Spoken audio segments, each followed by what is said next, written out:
지난 시간까지 우리는 프란치스칸 사상의 학문적 전통에 대해서 다루었습니다.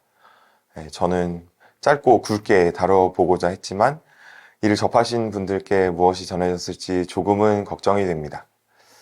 형제 자매님들의 이해를 돕고자 간략한 신학의 역사를 다루었고요. 당대의 주된 사상적 흐름과 그것의 배경이 되는 사회적, 문화적 상황을 함께 다루었습니다. 신학은 신앙을 바탕으로 하느님을 이해하고자 하는 지성적 노력입니다. 그리고 이 지성적 노력은 시대의 영향을 받습니다.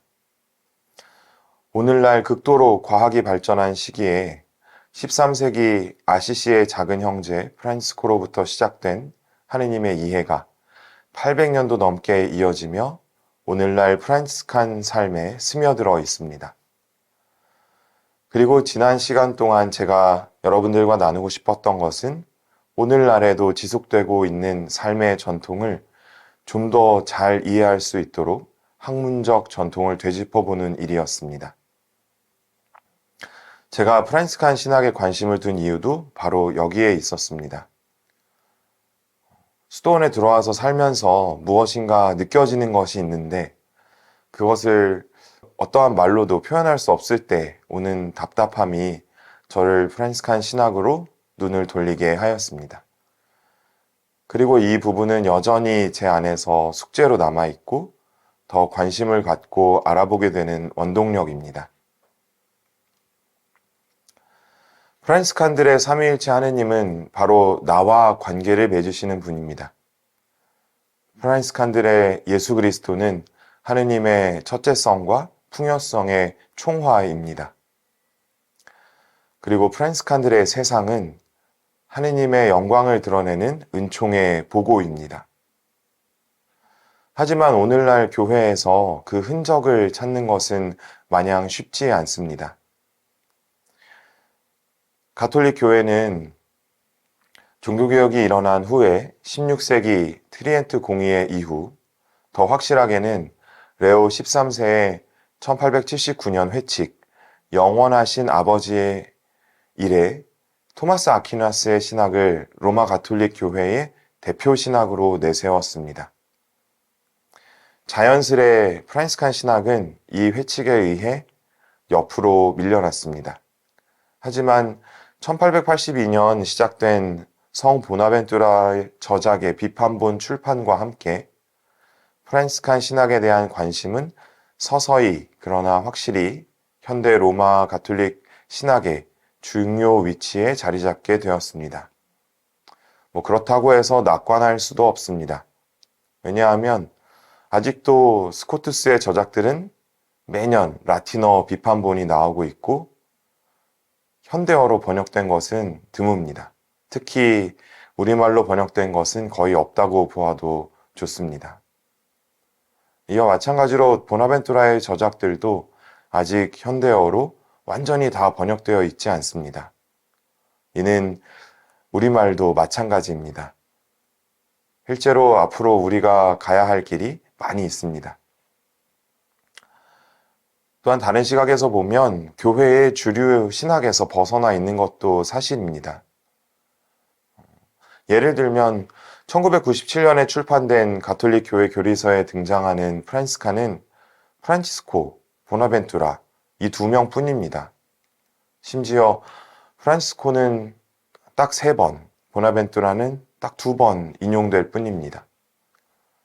이를 다른 주류 신학자들, 특히 아우구스티노와 토마스 아퀴나스에 비교해 보면 아우구스티노는 87번, 토마스 아퀴나스는 60회 정도 인용되고 있습니다. 언급된 횟수 면에서만 보더라도 전혀 비교가 되지 않습니다. 심지어 그 내용을 들어가 보면 신학적인 차원이 아니라 단지 영성적인 차원에서 프란치스코와 보나벤투라를 인용하고 있을 뿐입니다. 여기에 스코투스는 단 한 번도 등장하지 않습니다. 그럼에도 불구하고 프란치스칸 신학은 프란치스칸 생활 양식이라는 전통 속에서 우리도 모르는 가운데 우리 안에 스며들어 있습니다. 그러면 프란시스칸 학문의 전통은 오늘날 우리에게 어떤 의미가 있을까요? 우선 우리에게 영향을 주는 것은 프란시스칸 학문 주요 주제인 상호 관계성과 하느님의 무한성입니다. 이는 실제로 우리의 삶과 매우 밀접하게 연결되어 있습니다. 무한한 관계, 말 자체로 제한이 없는 관계를 의미하고 실제로 우리의 삶 안에서 그리스도를 중심으로 온 세상과 함께 하느님을 향하게 하는 토대가 됩니다. 프란치스코는 모든 피조물 하나하나와 관계를 맺었습니다. 온 세상은 하느님께서 창조하셨기 때문입니다. 하느님을 찾기 위해서 그는 교회의 경계를 넘어섰습니다. 그는 자연애로, 즉 형제인 태양과 자매인 달, 형제인 바람과 자매인 물에게로 나아갔습니다. 이들에게 프란시스코는 형제였고 이들과 형제임은 관계 맺음을 뜻했습니다. 프란시스코는 하느님을 가톨릭 교회 안에서만 보지 않았습니다. 그는 모든 자연 안에서 하느님을 보았습니다. 프란시스코는 일반 시민이나 일반 가톨릭 신자들에게서 배척당한 남녀, 곧 당대에 가장 버림받은 사람들이던 나병 환자들 안에서 하느님을 보았습니다. 그리고 이제 그는 종교의 경계도 뛰어넘습니다. 프란시스코는 무한한 관계 안에서 하느님을 찾았습니다. 그리고 그 안에서 그는 당신을 무상으로 계시하시는 무한한 하느님을 엿보았습니다. 여기서 우리는 유한한 우리에게 비추어 무한하신 분이 아니라 그 자체로 무한하신 하느님을 살짝 맛보고 느끼고 체험하면서 살아간다는 것을 알게 됩니다. 그리고 그 아름다움에 취해 그 황홀함에 빠져 프란치스칸으로 살아가고 있습니다. 캐넌 오스번 형제는 이렇게 말합니다.